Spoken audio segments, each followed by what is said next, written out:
Welcome to The Localist, a podcast for small business owners where we talk about the highs and lows of building community through entrepreneurship.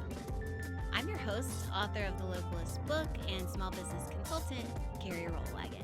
The Localist is sponsored by Infomedia, a Birmingham-based digital strategy company where I work as senior vice president. At Infomedia, we help small businesses get big results online. Our guest today is Pam Darden. Pam actually comes to us from Infomedia. She is Vice President of Accounts and Revenue, and Pam has worked with clients, with small business clients, for over 10 years. There is nobody I trust more to give me really straight answers about websites and about websites that actually work for the bottom line for businesses. There's nobody I trust more than Pam. So I wanted to bring her on today and answer some audience questions. I have some questions here from you guys, but also we dig into just what a small business needs to think about when they're thinking about their website. And what we talk about today does apply to large websites like Infomedia builds every day, but it also applies to smaller sites. So if you're like, well, I have a tiny business and I can't afford Infomedia yet, what we talk about today also applies to you. We get into what you should track if analytics are not telling you the story that makes sense, like actually how to get into what is actually selling and how are clients really connecting with you. We talk about how websites are different in the age of AI, both what you should have on your website in order to speak to AI, and then we also talk about using AI for websites a little bit, and we get into vibe coding just a bit. So I think there are going to be answers to a lot of your questions here. We also talk about how to simplify what you're doing on your website if you're like, I'm already doing so much and I just can't focus on one more thing. So Pam is fantastic. I can't wait for you to hear from her. I really enjoyed this talk and I hope you do too. Welcome to the podcast, Pam. Thank you. So our topic today is about websites, which is kind of a large topic. Could be. But specifically, we want to talk about websites for small businesses, which I think is who you work with every day. Mm-hmm. And we're going to take some audience questions, but kind of in the first place, I wanted to say, like in the age of AI, I feel like that should have been very dramatic. Bum, bum, bum. Yeah. Do you still need a website? Because a lot of business owners, people who've set it up so they can see their traffic, see that it's kind of plummeted in the past few years. Maybe that's AI, maybe that isn't. But does that mean nobody's coming anymore, that they don't care? What does that mean? So it does mean that you probably have less people coming to your website, but that doesn't necessarily mean it's a bad thing. If you're looking at your traffic, you need to look at your engagement numbers. But I want to go back and answer the original question. You do still need a website because AI is getting its answers from someplace. Mm-hmm. And if you're not part of that conversation, if your website's not talking about your business, then they're getting the information about who you are as a company from other sources. So other websites that talk about you, what people are saying about you on Reddit, on Open Door, on blogs, that's where they're getting the information for your company. They're getting it. I mean, they're going to pull from everything anyway. That's what AI is doing. But if you're on your website, one, it gives a place for them to pull like exact information, say about your prices. You don't want them necessarily pulling your price information from some Google reviews. You want it to come from your website. You want it to be there so that you can, if you see, hey, AI is consistently answering these questions wrong, what can I do to update the content on my website to help AI perform a little better here? Mm-hmm. So the downside of that is, yeah, AI is sending less people to your website because they're giving them the answer in the AI results. But that doesn't mean that they're necessarily interacting less with your business. And it may be that AI is actually encouraging more people to work with you because they're listing you in, hey, I want the best plumber in Alabama, and you're in those top results. They may give you the call, they just may never hit your website. Yeah, and that's something that I think has always been tough for me because I'm advising small businesses, but we also work in digital marketing to some extent. We work in websites, and a lot of times the people you're working with there, the only metrics we have access to are who's going to your website, who's clicking on your ad. So those are the things that we're going to focus on, right? Because those are the things we can see. Exactly. But for a small business owner, I think if there are ways to pull in to actually know am I selling more of these things? Did somebody actually walk into my brick and mortar more? Do I have more leads? Like, I feel like that is becoming more and more important to figure out how do I track that? Yes. So that I can see, like, we changed this on the website and maybe the analytics of the website didn't change, but we actually, our leads jumped. Yeah. You know, like, you're still, that's a, yeah. I mean, that actually happens. So sometimes you'll see, all right, well, my analytics aren't really telling the story anymore, but my end results are saying, like, something's happening. I'm getting more calls, or I'm getting more people walk in, or I'm getting more form fills from Google or wherever it may be, but you don't necessarily know how they got there anymore. So there's less data like that because maybe they are coming from ChatGPT or Gemini or Perplexity or wherever they're coming from.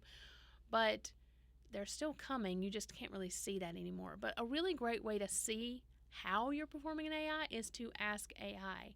Don't just ask about your business name. You should always do that because it's just going to compliment you and be like, well, you're I mean, doing great. Yeah. You're doing great. You're doing so good. Ignore that stuff. I know people who try to turn that off, which is basically impossible. Yeah. But I'm like, I love it. I'll take the compliment from anywhere. Yeah.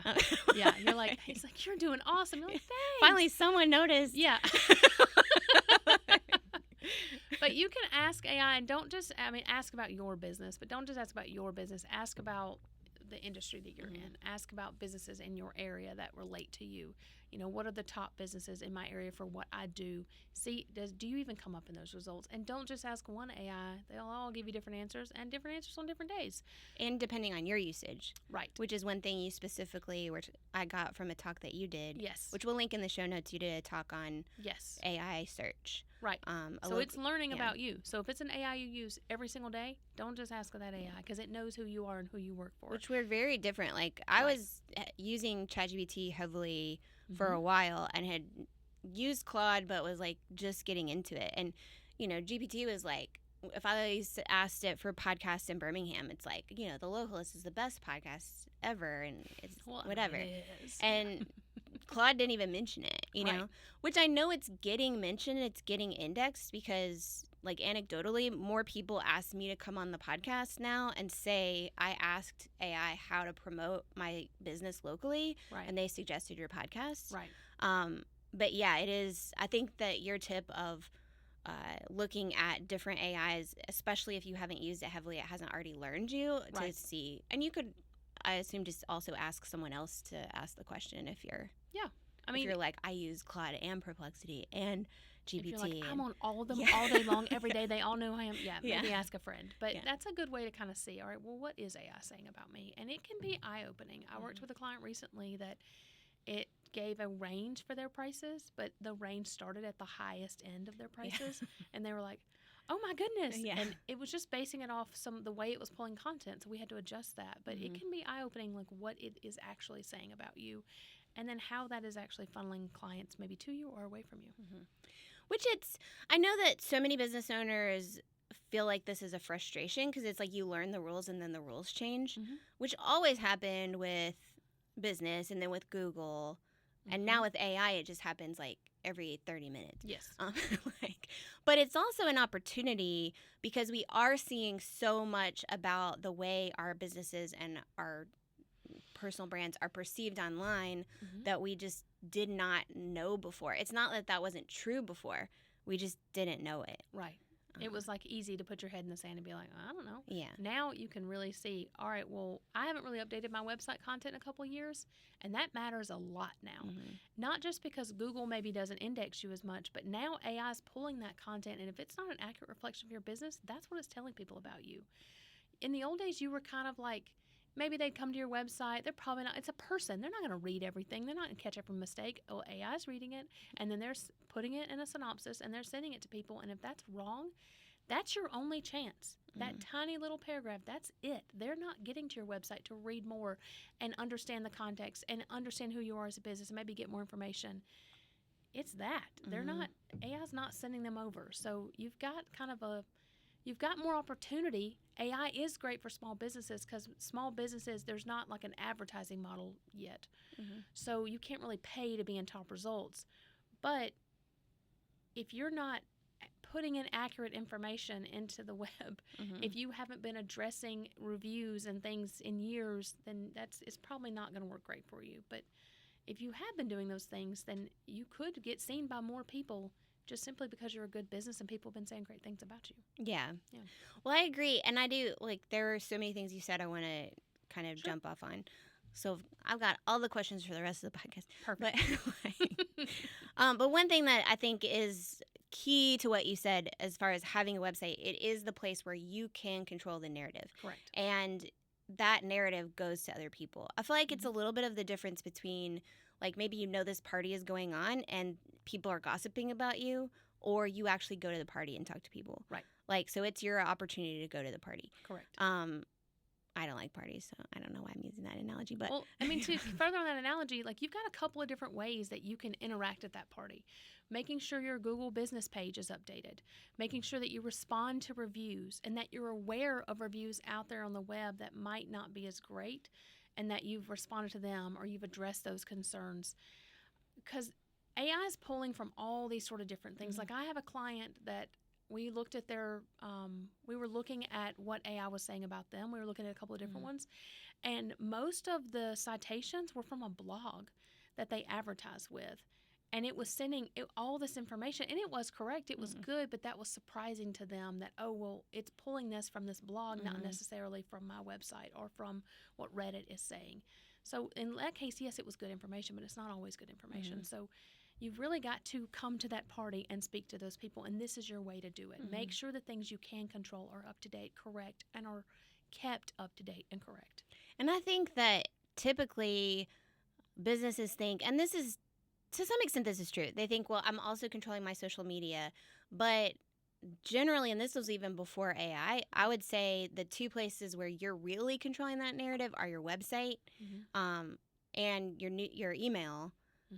Maybe also your brick and mortar, but that's not for every business. Email, I don't think is factoring too much into AI at this point, but your website is. So that is the way to, like, really influence the AI narrative. Right. Yes, check the other things. But what are those other things to check? Is there anything? So Google Business Profile, obviously, which that's easy. You can Google yourself, find that little info box on the right, look at your reviews. Get verified if you haven't done that. But yeah, yes. definitely. Yeah. Get verified. Make sure you're actually in control of it. Right. Because if you're not, people can fairly easily take control. Well, it's not as easy as it used to be, but it can happen. Fairly, or people that used to work for your company might still be in control, and they may be doing things that are not. We've seen that happen in the past. You know, a former employee still had access to a Google Business Profile, and they just listed the business as closed, and that was a problem. But you want to make sure that you control those things, but also, like, in your Google Business Profile, if you've gotten reviews, have you responded to those reviews? Have you responded well to those reviews? So even a positive review, it's good to be like, oh, thank you so much. Every review. If they've asked questions, have you responded to those questions? You have the little question answer area in there. Are you posting regularly on your website? Are you contributing in other areas on the web? Like, LinkedIn is a good place. Like, that's also a source for people. So it's making sure that you've just got correct. I know that you can't be everywhere all at once. You can't be on every social media. You can't be checking all these things but even if you just choose those top 3 things and, like, I just want to make sure the information's correct, and then I want to keep putting correct information in, that is a good starting place. So that's where else you can look is kind of like Google Business Profile, social media platforms. Your website. And so when we're talking about the website, what actually can we do? Like, okay, like, for example, we've talked a lot about pricing and how kind of the rules or the guidelines for listing pricing versus not on your website have changed since AI entered the chat. Yes. So tell us about that. So, okay, if a lot of what people are doing on AI is they're using AI to do the research on who they should use as a business. And in the old days, if you did that on Google, like, hey, I want the top businesses, I want the top plumbers in Birmingham, you would get the sponsored ads first, and then you would get some people that were local, usually also kind of sponsored, and then you would get some organic results. But it's just like a little blurb, a link to their website. You'd have to go on their website to get a sense of, are these the people I want to use, or just trust Google reviews. Now, AI is kind of doing all that research for people. And say, for instance, AI is looking at the top plumbers in Birmingham, and you've got 5 that list their prices, and then maybe yours, you don't list your prices, or you don't list all your services. Well, AI is not even going to include you in the conversation. They're going to Especially if they say, if the search is, here's my Yes. budget, Yes. recommend plumbers, which plenty of people do if they're doing a service Right. business. Or I'm looking for a reliable plumber Mhm. that will come out for a low fee or something. Mhm. If they're anything related, like they're looking at all these things. So if the information they're asking for, if you're not sharing it, you're not even getting in the conversation. They're going to show the 5 or whatever that they can actually pull this stuff from.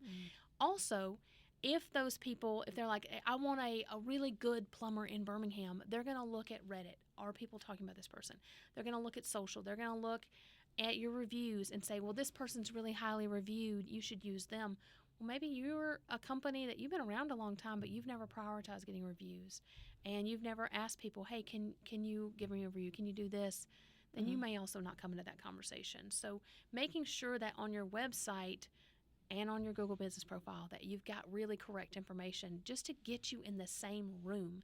Because the days of them being able to see you in those little blue links on Google, and you might get if they scroll down, you might get selected, you're not even there anymore. You're not going to be seen. You have to make sure that the website content is going to answer the most common questions, and that's where FAQs can come in really handy. So having frequently asked questions. I don't love pages that are just one page on your website with every FAQ people could ever imagine. It's just not very user-friendly.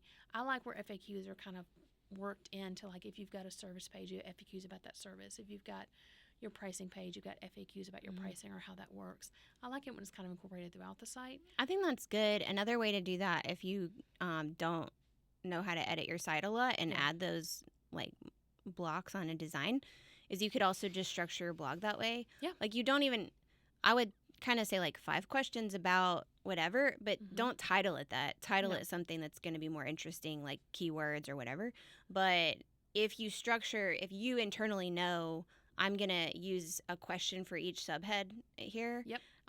That's a good way that you don't have to redesign the site because you probably do have blog functionality, so you can just do that. Yep. And even if you just have content and you just do header, answer, that's still better than not having anything. The other thing is you want to think about how AI gives you information. That's how it likes to receive information. So typically it's putting things in bullets. It's giving you a question or a short synopsis of your question and then longer information. It wants you to do that too. So if you ask a question, answer it quickly, and then you can give more details. Try to avoid giant walls of text on your website. Try to break things up, make them easy to read, easy to kind of scan through. The good news is if you have a human who does look at your website, they will also like that better. Yes, they will. Yeah. And so does Google, by the way. Yes. All of this ties in because Google has their Google content guidelines. Well, AI is using the same guidelines. So it's not like, yes, everything's changed, but it's not all changed and made a 180. A lot of the things, like if you are following Google's EAT guidelines, EAT, those things... Which are experience, expertise, authoritativeness, and trust. If you've been following those, that has translated to AI. We just are doing it, trying to do it better, and putting more of that out there and building it into FAQs and making it content that's easy for AI to index. I think it's still, I mean, you and I have been saying for like a decade, which is weird that, I mean, considering we're so young and beautiful. I know. We started this when we were 4. Yeah. But we have been saying like the way to future-proof your content is to like give your clients what they want, because essentially that's what Google's trying to do is connect people to what they want. That's what AI is trying to do is connect people, give them the answers that they want. Correct. So the more you can use, yes, AI tools, yes, analytics, yes, all of these metrics to find out what your clients and customers want, but also even other methods like talking to your customer service department about what people are asking. One thing that has always been really helpful for me is like when I have friends or family who only kind of sort of know what I do, like ask them like what questions you have about this, because they'll have ask all of your staff like Go to your sales team. What are the Yeah. biggest hurdles they have to cross to get the client from like, I've just heard about you to I'm going to buy from you? What are those big hurdles? A lot of times, those are things you can address in content. And it's great because then you get like a focus group of what the client wants. But then it also works. It's like a circular thing. I don't know. Your sales team can use that to answer a question, which we've also been doing for a long time. Like our sales team will respond to a client question and then be like, hey, if you want more, we wrote a blog about this, which I think really helps the client to be able to dive in if they want to. But even if they never click on that blog, I think it helps them so much to know like, oh, Infomedia knows so much what they're talking about that they anticipated this question before I even asked it. Right. So all of these things, like you said, like really feed into each other. They do.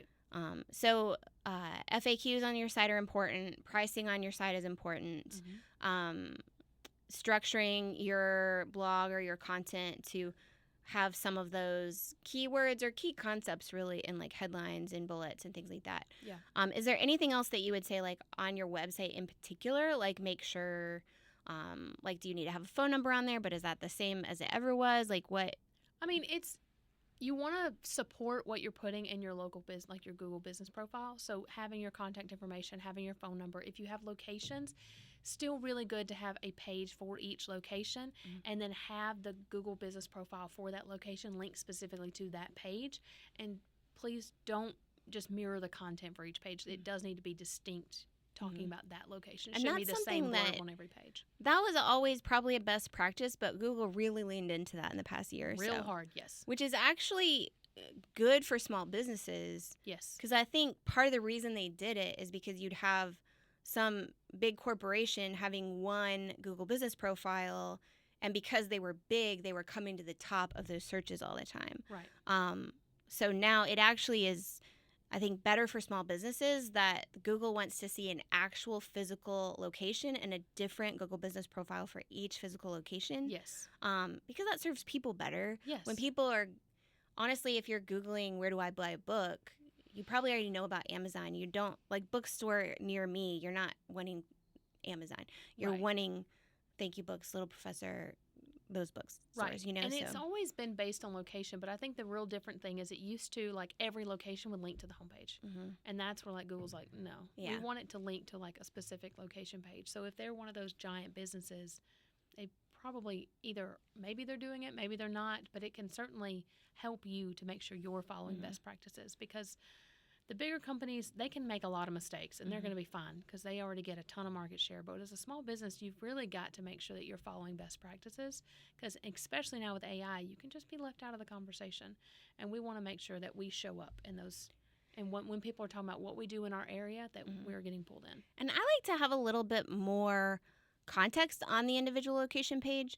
Like, I don't think you have to do, places to visit in Birmingham, Alabama. No. But I think, like, maybe having a map, but also having some parking instructions and again, that really helps the people who are looking for you, but it also gives Google and AI more and more signals that you're actually a real place. Yes. And keep in mind that as we've, I'm going to say this nicely, as we have developed as a more digital world, when people have to come to a physical location, that's almost gotten a little harder for a lot of people. Even if they have GPS, where do I park? Where can I park that I won't get towed or fined?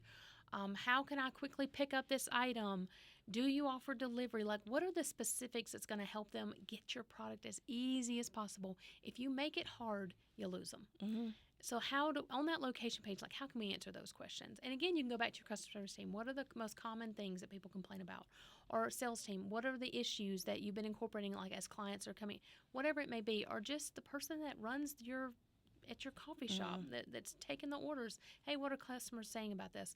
How can we address this on these location pages? Which and this was years ago, but even when I was running Church Street and I was doing our website, I asked our staff, and they were like, oh, we'll talk about the breakup cookie, which is a super, super popular cookie in Birmingham, which I'd listed it on the menu with everything else, but I hadn't thought about like, oh, actually, I need to make a bigger deal of this because this is actually a huge deal and a huge reason people come to us. Right. Or they were like, well, talk about our gluten-free items because we had a lot of them. And those were things, again, like I had listed it with everything else, but it's like I was focused on all the information there is to know about this store and getting it there. And they really were the ones that were like, no, here are the things to make a big deal of. Right. Here are the things that are different from what other people are doing that set us apart, that people find really special. How can we talk about those? Yeah.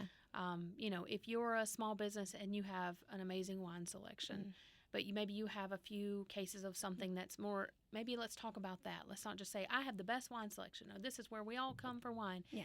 Like what specifically might people find interesting?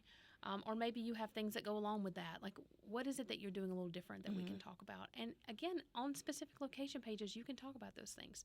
If people have come to really know your barista, maybe, and they're a manager, maybe you have a little manager picture on there and who they are.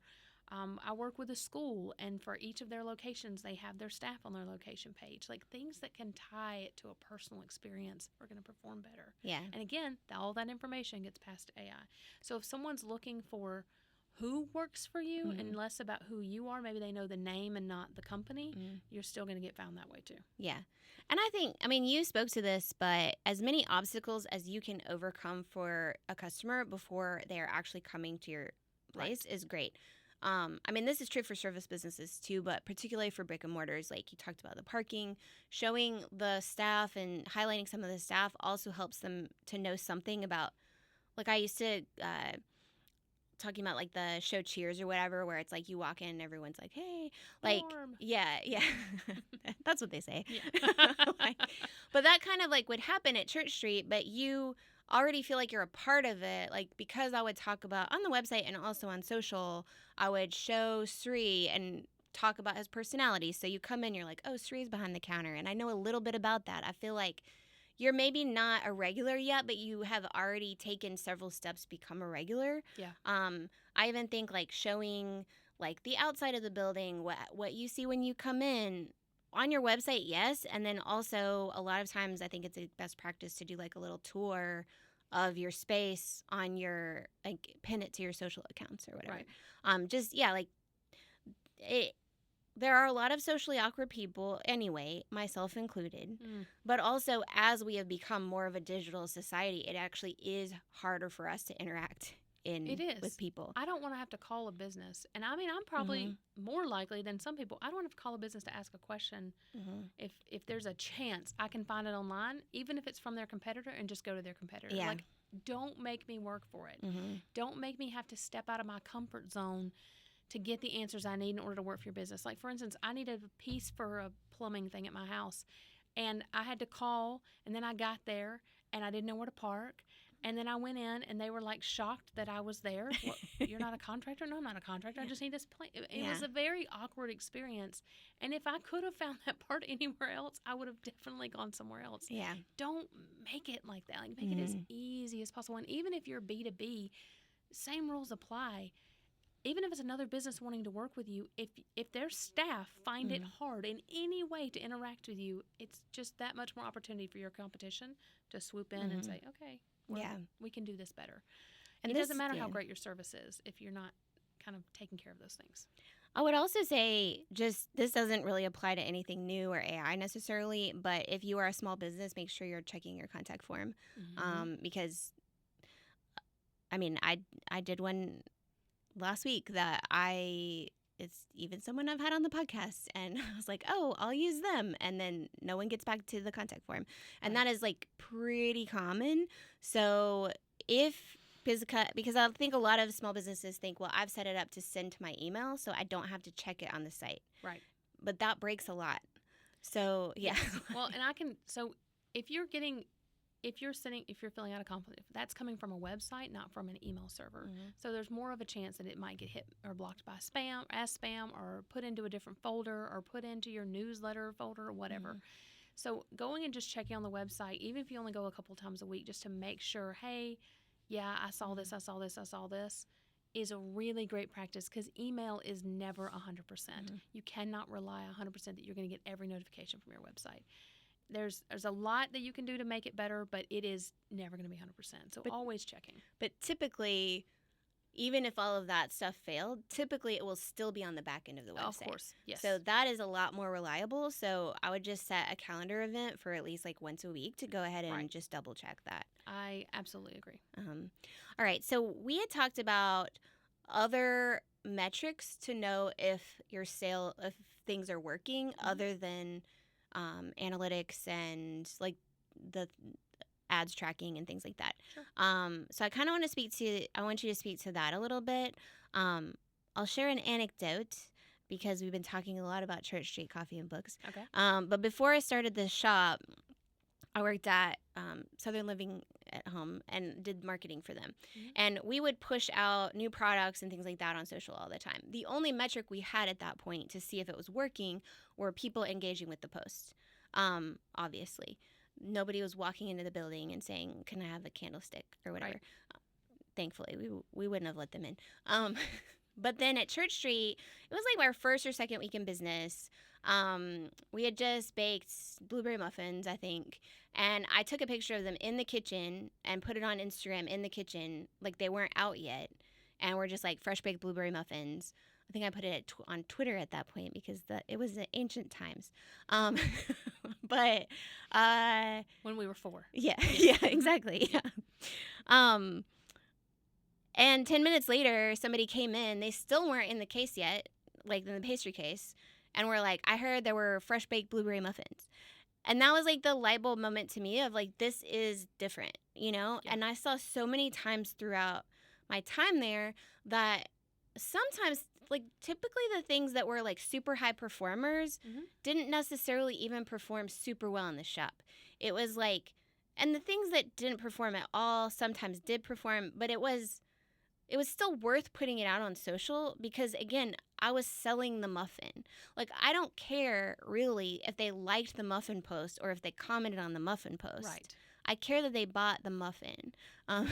Yeah. And because I was doing both, I was able to see correlations and understand, like, this, you know, this is maybe worth performing well just because it was fun, but it didn't correlate. This does correlate. Right. But for other businesses, like I know probably your CRM, like your HubSpot or Salesforce or something is one of them. But what are other metrics that you can look at and maybe track? So you said one of them. So looking at your CRM, see, all right, how many leads? So if I'm in an industry where I have sales team, how many leads are we getting in? How many leads are we closing? So are they qualified leads? Looking at that. Engagement on analytics it's a great metric on your social. Yes, sometimes you get big numbers, but in the end of the day, if it's not turning into leads, then it doesn't really matter as much. It's great, but it's maybe not helping you actually close the deals. And I think even if you're a tiny business, you can build this in a spreadsheet. Oh, yes. Like if you're like I'm not at a HubSpot level yet or Salesforce level. Just track what's happening. How are my sales on a specific day? How are my, when I have at certain times of the day, do I see changes and this and that? Like tracking that way, not just in sales, but how many phone calls am I getting? How many online orders am I getting? How many am I seeing like trends and when I'm getting that? And then look back. So, hey, on this day, I had just a ton of orders. Well, I always love to go back and say, okay, well, did anything different happen on analytics? Did I have an email go out? Did I have different social posts that happened? Look to see, like, is there anything that correlates to this spike and what's happening here? Like maybe I think you've told this on the podcast before, but that story about the clothing store you worked with. Yes. Yes. So this is a long time ago, well, several years ago. I worked with a clothing. I just referenced Twitter, so I think you're good. Oh, thank you. I worked with a clothing store, and they were frustrated because they weren't making a lot of sales. So it was just a general analytics review, and I saw that earlier that month they'd had a huge spike in traffic, all to a specific item on their website. It was a dress. It was really cute. Huge spike of traffic, and they're like, yeah, but we didn't sell that many. And I said, well, how many were in stock? And they said 6. Yeah. And I said, well, you sold out in less than 5 minutes after this spike started. What had happened is they were they were letting local influencers come in and pick out an outfit and then do like an outfit of the day later on in the month, and then they would tag the store. Well, there was one that was performing really well. She had not a huge audience, but a very dedicated audience. And so when she posted that outfit, she posted the link to that outfit. It was sold out within just a couple. It was so quick, but they only had 6 in stock. And I said, well, they're like, well, we only said 6. I was like, but there's only 6 Yeah. to buy. If you'd have had more, you'd have sold a lot more that day, because look at this giant spike of traffic. The other thing that was happening is as soon as something sold out, they removed it from the website. So then all those people were just going to a 404 page. So it was a lot of things happening. Anyway, so I was like. And this is also a reason to have an account rep like Pam, by the way. Yeah. So we were able to figure out, okay, well, actually, you've got something that's really working here. You're just not closing the loop. So sometimes if you just focus on the end result, you miss the full picture. And sometimes if you just focus on, well, I had all this traffic, but it didn't turn in sales, you've got to like look all the way through to say, okay, well, what's actually happening here? So if they had coordinated with that person, hey, you're going to be doing this outfit, we're going to make sure we have more of these in stock because yours are really working, they would have had more sales. And so the advice was, here's what you need to do going forward. You need to do this. The end of that story is not, they didn't actually do that. So it didn't work out. But you can learn from there. You can learn. And I do want to mention also, we have a really good episode on working with influencers on The Localist. So just scroll back a couple of episodes, and Laine White came on and talked about working with influencers. So, yes. I've seen some clients have amazing success with it. Some others not. It just depends on how you're doing it. But I think that's a great place to start if you're interested in that. Yeah. But looking at, okay, the end result is they want to know how many dresses were sold. Well, we didn't sell a lot. And then working your way back of like, well, what's been going on? Yeah. And then being able to start tracking things and saying, well, we could have had more if this was just, we need to close the loop here. Yeah. And when it comes to tracking those sales also, one thing that really helped me, particularly with Infomedia, when I was working, and we were working together, but we had different jobs at that time, I didn't know what to track. You're much better at spreadsheets and numbers than I am. And I was reading a book about it, and it was basically like, if you don't know what to track something. And that helped me a lot because I was like, this is not a perfect number. Like, I can't get a perfect number of weeks in production, but I could get something that would, I found something trackable that wasn't perfect. And then I started to track that. And the more I did those things, the more I would find either it's not the perfect number, but it's still a good indicator. Like the ups and downs follow the perfect number, whatever that is. Or it would lead me to, oh, this actually is a better thing to track. And then I could switch it. Right. But I think it's so easy to get caught up in like, well, this isn't going to tell me everything, that I don't track anything. And I think that's a big mistake. Right. So like when I work with clients, we're always looking at like, what things can we track on the website that might be indicators of success of like, hey, this is more likely to turn into something. So tracking, of course, your submit buttons on your forms, but hey, if they hit this button and they go into this funnel, they're much more likely to close. Okay, well, how many people are hitting that button? Yeah. Or, hey, we've done this new page. We want to know if it's working. Well, it's getting a lot of people on it. Okay, great. But are they doing anything? Well, let's track that. Yeah. Like, what are the actual actions they're clicking on that page? And then going and saying, okay, is that turning into anything? So trying to go all the way through that process and say, what's becoming of this? Yeah. Because, like, for instance, even if you're saying, hey, I want to sign up for this service, in order to sign up for the service, they're eventually going to have to go to your website, or they're going to have to call you. But if it's a service that like requires a form, they're going to have to go to your website. So like if they're signing up for music lessons, they're going to have to go and sign up for that. So then even if they came from AI, what's happening from that point? And where are you losing them? Because that can tell you just as much information about things you need to adjust. Well, we're almost out of time, and I haven't asked you any audience questions. I'm so sorry. Why is it? That's not your fault. That's me. Talk too much. You're not in charge here, Pam. Okay. This is I will take responsibility. Okay. You should be sorry. Admitting your mistakes is a superpower, so I'm basically a superhero. And humble, too. Okay, so we have an audience question. Okay.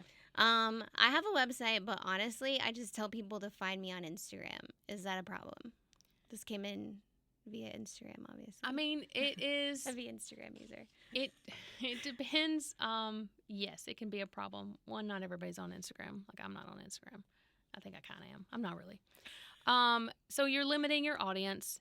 It depends on what kind of business you're in. It depends on the age range of people that you're trying to work with and whether or not you want to change that in the future and how you want to grow in the future. I will say saying only find me on Instagram is going to be extremely limiting, especially if once they get to Instagram, they have to take an action because the only thing they can do is click the link in the bio. So it's not you're putting a lot of barriers up if you need them to actually interact with you by saying just find me on Instagram. You can make it a lot easier by having things on the website. I will say one thing you can do if that's what works for your business and you are a very small business, and yes, my audience is mostly on Instagram, so you're like, Pam, none of this matters. Mm. Instead of doing like a link tree, you can just do a page on your website that has the same links, like a little like a faux link tree, basically. You can see an example. I have one on my site. So if you go to my Instagram bio, if you click on the links, it actually goes to my website that has a page with links on it. Right. So then you're still getting their website and you can track all those things. The thing about Instagram is there are tracking mechanisms. You can see engagement, you can see that, but you're not going to get to see as much as if you actually send them to the website. And they're not going to have as many options of interaction. So it's not a perfect solution, but if you're like, no, this is what I really want to do, I think you can still incorporate your website to help you succeed there. I think so too. And I think a key thing with that is you don't have to, I think a lot of business owners think in order to have a website, I have to have at least 8 pages on my website. I have to write bios of everybody. Right. Like you can have an extremely simple, just a 1-page website, and that's still better than nothing. It is, especially if it doesn't have to be big. If it answers the needs of your clients, if it gets them quickly to what they're looking for, it can be 1 page. A website is not about quantity. It's about quality. I have clients that I work with that have 200 pages on their website, and I can't find a dang thing I'm looking for, and it frustrates me. But I have clients in similar industries that have a 2-page website, but they have all their resources on the front page, and I love that website. It's very simple, but I can get exactly to what I need. That's what we're trying to do here. What's going to best serve your user, not best serve you should have this many pages logic or the ego of I need to talk about the entire history of my company. No one cares. So this is something you probably, if you have something very basic, you can probably do on a few hours on a weekend. So it is like, and another great example of that I think is Hattie O'Hara. So she's an influencer that we had on the podcast pretty recently. She has a newsletter she wants people to sign up for. That's the whole point of the website, and that's pretty much the whole website. Yeah. And it's still helpful to the point, and even though she does talk a little bit on the podcast about how it was still a hassle to set that up. She's a former Infomedia client, so she was like, I really enjoyed working with Infomedia better. Aww. But we're not in the price range in a budget that makes sense for her right now. Sure. But it's still it still looks great, and it's just very simple. So that's what I would say, like strip down what you think you need to do if you're so frustrated by the process of doing a website that you're not doing one. Because keep in mind, if you're only putting information on Instagram, that is not going to do well for you in AI. You've got to be a part of the conversation. Yeah. Website's one way that you can do that. So I'm not saying it's the only way, but it is a surefire way to do it. So, and you're much less likely to lose control of your website than you are of your Instagram page, which can be hacked. So yes. Cool. Okay, last question. We got a proposal for a web company for a new website, but it was thousands of dollars, and my friends are telling me I can just get someone to vibe code it. What is that, and how do I do it? So vibe coding you don't also have to tell people how to avoid your business, but Yeah, so vibe coding is when you use AI basically to build your website, and you're just kind of doing it on the fly. It's because you can use English or whatever language you speak to tell it what to do instead of normally you would need someone coding. Correct. So it's because AI can kind of take plain language and turn it into code. So yes. Yeah. So it is a thing that you can do. I can tell you that you can do it cheaper. You can do it. The problems with it is oftentimes it can lead to security issues. It's hard to iterate on it, so you can get something built, and if something doesn't work, it's hard to get it to work because AI kind of will change things each time. So maybe something that worked and now it doesn't work. It can be very frustrating to update it going forward. If you do have problems with it, again, you then kind of have to work with a developer to fix it. It's not, and then that can cost a lot more because then they're fixing an existing issue instead of just building it clean from the beginning. And then the other thing is AI code can oftentimes be very heavy. So when you're trying to support or host it over time, that can cause problems. Especially now that servers are more expensive because of AI. So yes, so it is. I'm not saying you can't do it. I'm not saying that it necessarily doesn't make sense for some businesses. I'm saying that you need to go in with your eyes wide open, that it is not a perfect solution, that you can cause a lot of problems. And then sometimes you're sort of at the mercy. If you do run into an issue, you either have to kind of start over or you have to work with a company to help you fix it. And that can be, again, very expensive if they're having to fix an existing problem. So Yeah, and I would also add to that, I think what we have found at Infomedia, even before AI and especially with AI, is that the strategy of what you're doing is so important. yes. So I think like one of the benefits of building with Infomedia, one is that we build strong websites, absolutely. They also have good design, for sure. Yeah. But also we spend a lot of time learning like about your business, about your clients, and how they are interacting with you. Right. So that we're trying to craft that experience of as soon as somebody lands on your website, or even if they don't, they get information from AI, we try to work with you to make sure the information is good there so that you're talking to Google, you're talking to AI, and Right. make sure somebody there is really finding what they need to find, that your call to action is really strong so they're actually interacting with it, that your forms are working.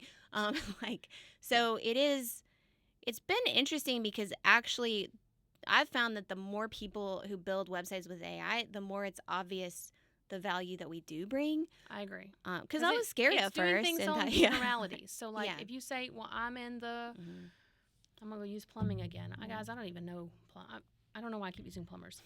But say I'm in the, I want to do a plumbing website. We had a dev who always used the flower shop as his example, which I thought was adorable. Well, because, they're not, you don't really think of them as flower people. I mean, not Spencer. I'll go ahead and say it was Spencer. Yeah. That's really funny. I hope he listens to this episode. But if, say, you've got a plumbing website, it's building it based on generalities of like, okay, a general plumbing might want this or might do this, but it's not specific to your business and what you're trying to accomplish and what makes you special. And the content's going to kind of read varied. It's going to say a lot of fun, buzzy words that it's not really strategized to convert. It just sounds good, but it doesn't necessarily work. And honestly, the more people that do this, the more they all sound the same. And just like now we can look at something and say that's CGI, the same thing with AI. Like I can look at a graphic and tell you it was made with AI. I can look at content and say, yes, that was AI. It's getting very easy. And I mean, I know it will get harder. AI will continue to change. But right now, AI websites, I mean, they are a dime a dozen and they are super easy to spot. And the thing is Google and AI know what is AI. So, but remember what I said, the EAT metrics, so experience, expertise, authoritative, trust. AI is not building that stuff in. So if you're relying on purely AI-driven strategy or content or structure or photos, it's not building that stuff in, which means that you're going to look like everybody else out there. You're not going to meet those guidelines. You're not going to succeed on Google or in AI long term. Yeah, it's looking at what was most common, not what was best. Exactly. So even if it was only sourcing, even if theoretically it was only sourcing sites that were built before AI, it's still sourcing maybe like 50 plumbing sites. Maybe 2 of those were really good and had good strategy. Right. But 48 of them were built by somebody's cousin in Squarespace, which is fine, but also not great strategy. Right. So it's just way more likely that you're going to get weak strategy than that you're going to get something strong. Exactly. Yeah. It's going to look good. It's not actually going to be good. Yeah. Yeah. So if you don't want sales, it's a great direction to go in. It is. If you're like, I really need this business to fail. That's what you tell clients. This is why I don't talk to clients. Yeah. No. If you don't want any money, then go ahead. No. I mean, it's just, you're going to get something general. But it is hard because it does look good. And this is, I mean, we don't need to go into all of this, but with AI, it's like, and when you're a business owner, you're so exhausted and you're trying to wear all the hats and trying to do all the things. So when you see something, you're like, oh, this looks decent. Like, you're like, okay, great. It's like if you have your brick and mortar store and you make it look like literally every other single brick and mortar store out there, it looks like a JCPenney. It looks like nothing. People are not going to be excited to go there. You want to put murals on the wall, or you want to make it has a vibe, it has a feel, it feels like you. Your website should be the same thing. It should have a strategy that feels like you. It should have a design that feels like you, that expands, it connects with your brand. It feels like a natural digital space for your business. If you use AI, you're just getting the robot version of what everyone else is doing.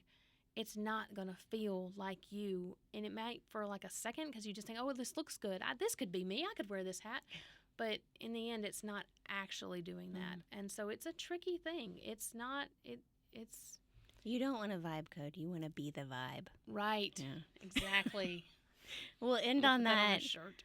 Such sounds good saying, but kind of doesn't mean anything. That's a lot of what AI is. It sounds good. Exactly. It doesn't mean anything. The AI. I'm turning into AI. You are. Myself and my AI twin are merging, becoming one. I certainly have not. I also hate that phrase. I feel like you've said a lot of phrases you hate on this. Bring out the worst in you. Too true, Pam.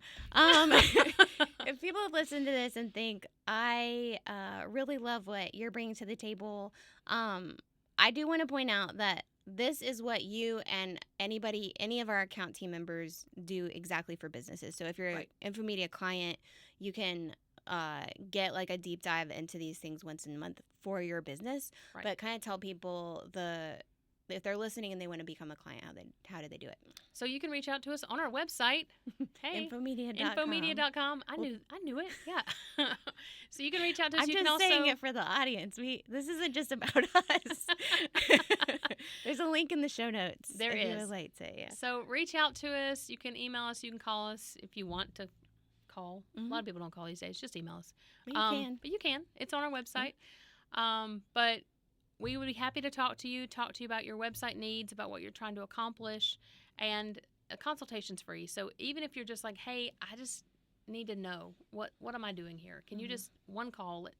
Could you help me? We're happy to do that. One thing about us that is not maybe isn't the best for sales, but maybe it is. If we don't think we're a good fit for you, we'll just tell you that. Yeah, I'm incapable of selling somebody something I don't think they need, which if my boss is listening, he's like, what is wrong with you? But I'm like the world's He has a short worst. attention span. He stopped listening 10 minutes in. Perfect. We're good. So if you ask me for something and I don't think it's going to work, or I'm going to try to treat your money like my money. If I think it's a bad value, I'm going to be the first person to tell you. I'm just not capable of being anything but that. So I'm happy to tell you, hey, we're not the best fit, but maybe here are some options that would serve you better until you get to where maybe we are the better fit.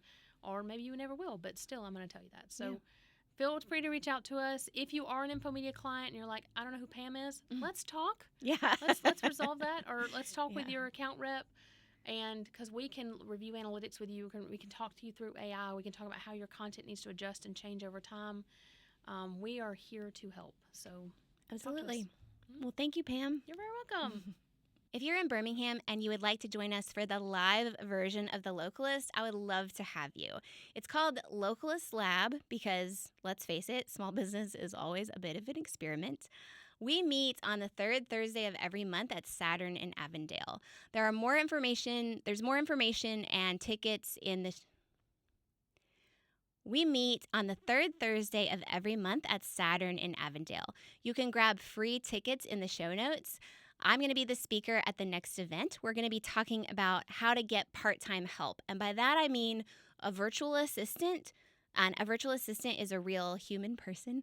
And I'm also going to be talking about AI assistants. So this has been a real game changer for me, maybe even a life changer for me over the past several months. And I've learned a lot of tips on how to hire a VA, how to use AI, how much you would pay for one, how to work with one really effectively, and I want to share that with you. So I hope that you can come. If you can't come, we will also share the audio on the podcast a few weeks later. The Localist is written and produced by me, Carrie Rollwagon. Our showrunner is Taylor Davis. Our outreach manager is Hannah Cragen. And our sound engineer today is Emery Lambert. And he's assisted by Aaron Duncan. We record right here at Infomedia Studios, so if you're interested in a podcast of your own or some social media content, we would love to help you with that. And I did want to thank Infomedia for sponsoring the podcast and making the work we do here possible. So until next time, whether you're buying from a small business or you own a small business, thank you for all you do to make our community stronger every day.